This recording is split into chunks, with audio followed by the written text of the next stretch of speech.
Thank you, Professor. I will try to be brief. As you may recall, I chaired the session 2 on putting risk and reward participatory financial system to work, the experience from Europe, Middle East and Asia. And we had a group of practitioners from those 3 geographies. And to summarize, I think reading the body language as well as listening to what they were saying, there was a strong sense of frustration amongst all of them that they were working within the constraints of a system that they're existing within. So in fundamental terms, they were trying to run a system on Islamic values within a conventional system which did not necessarily recognize all of those values and had been built up in a different way. There was certainly a call to get back to basics, and we had quite a discussion about the element of trust and what that represented, as well as a clear indication that good governance and good ethics and morals were central to success. There was also a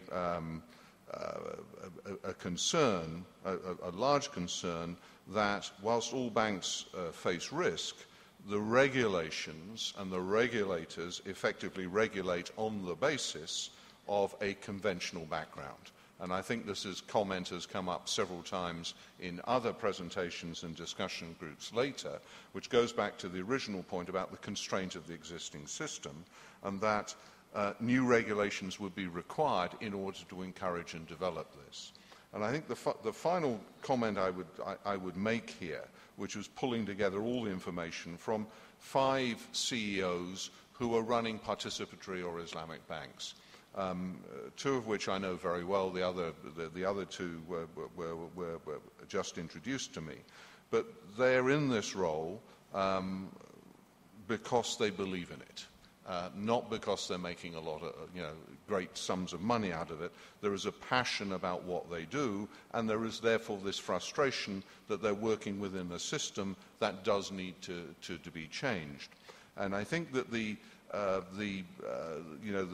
call was that if we're in a system which is effectively shifting risk and transferring it to the places which are least able to bear it, and we've seen that in the financial crisis, then at least let's give a risk-sharing system a better try and to regulate accordingly in order to encourage that.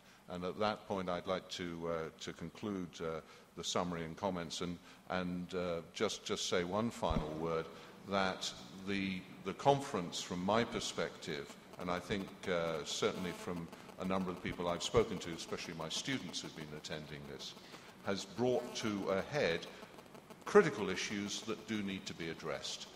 There are differences of opinion, of course there are, but we need to handle them in what I would call a mature and Islamic way.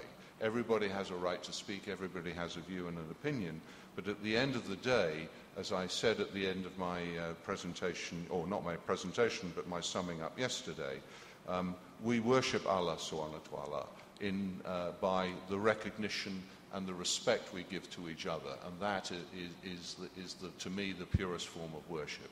And I hope that we can certainly achieve that as quickly as possible.